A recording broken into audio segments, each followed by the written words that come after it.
Good day, everybody. So, today we're looking at some maintenance things.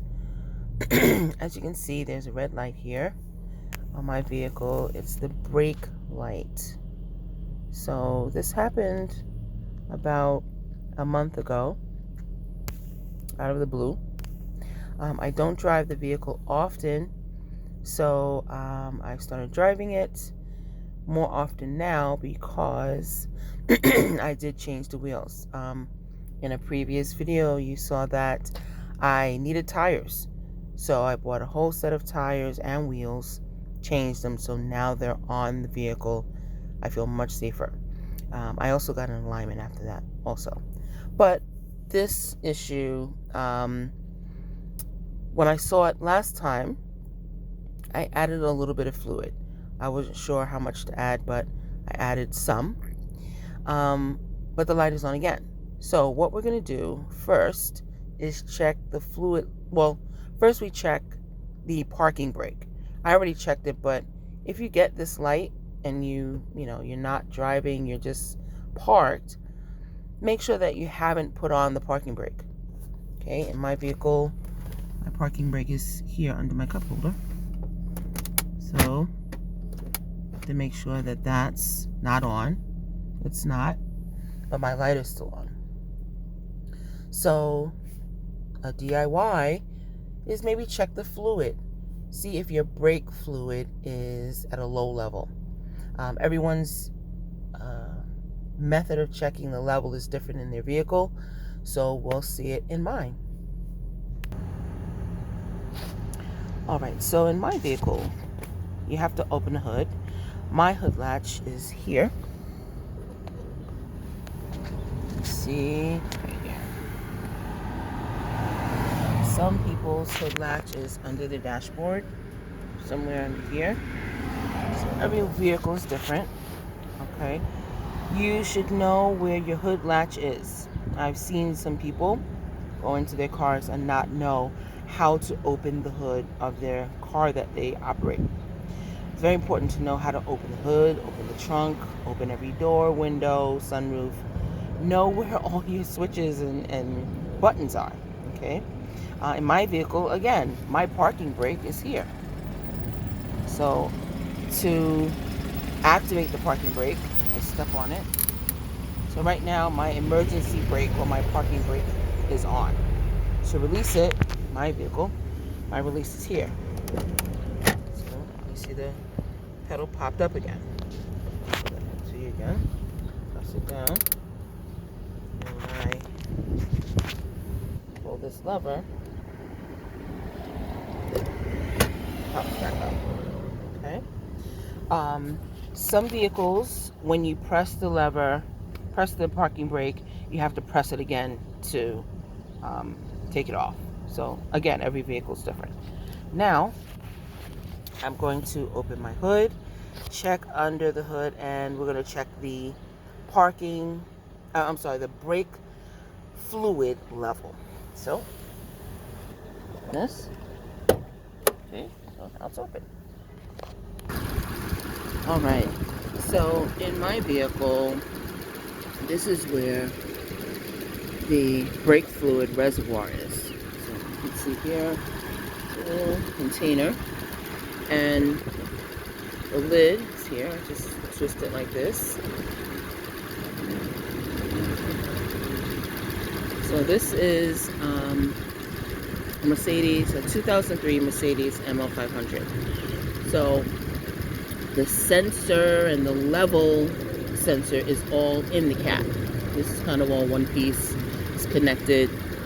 The sensor here connects to the systems to tell you if the level's low. So we're checking this because we have the light.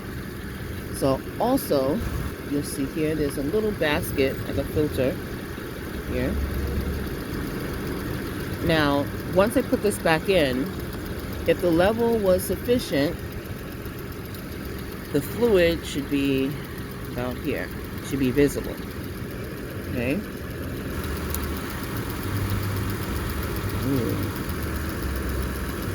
All right.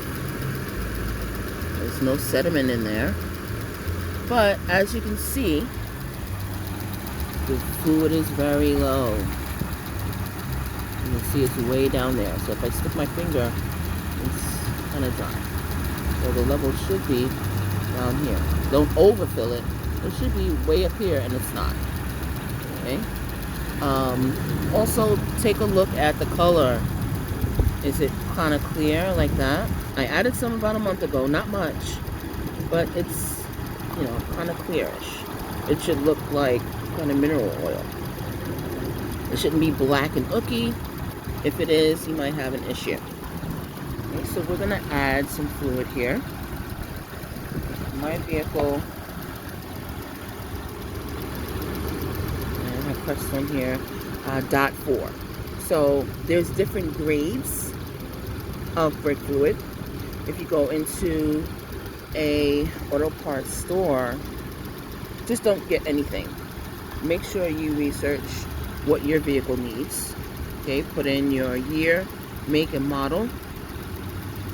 Most websites will have a database, so they can tell you, okay, for this year, make, and model, you need this product. So I looked it up. I looked on other sites outside of that website, and I saw .4 is what I need for my vehicle.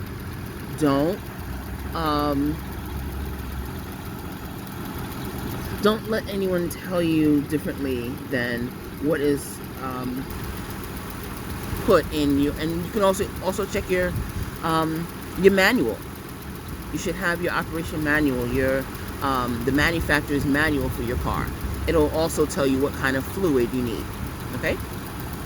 So I know I should be using a funnel, but pour this carefully. Okay.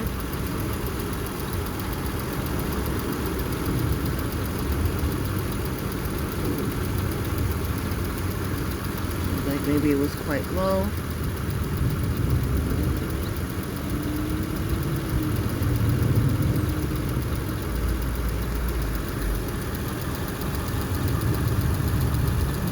Okay, so now the level's coming up. Again, don't overfill it.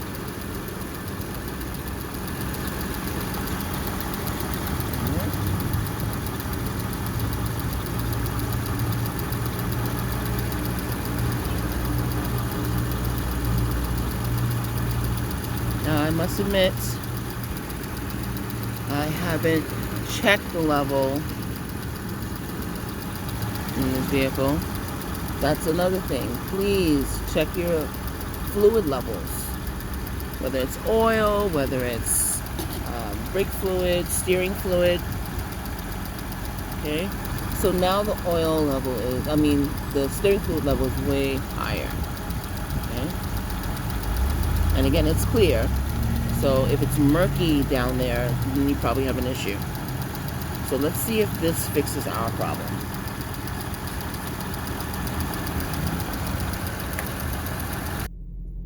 All right, so we're back in the vehicle. Look at that. So my brake light is off. So just an FYI, the last time I added some, I didn't add much. I probably added maybe this much. Okay. I was kind of in a hurry, and I didn't sit and wait for the level to go down. So what I believe is the level was low. And I noticed that when I was driving, it beeps actually when you're driving. And while I was driving, it would beep. When I would stop, it wouldn't. So I think maybe the tilting of the car, since the level was low, activated the light. So the light is off. So in this case, this is probably our issue. Now, this is early May. If I get this issue again soon, that means what? I probably have a leak. The steering fluid is, the brake fluid is not something you should have to add often. It's not like oil. It's not, you change it every, 3,000 miles. You shouldn't really have to be adding brake fluid a lot. If you have to add it often, or if you see any type of leaking and lights, you may have to go get it checked out. You may have a leak in your system. You don't want the brake fluid to leak out. you need your brakes. Okay, so again, this is a quick fix. Thankfully, it was just a low level. Again, I'll keep monitoring it. Hopefully I won't have to add anything and there's no issues, but try these things first before you run to the mechanic. Even the service of adding fluids to your car, you're going to get charged for it.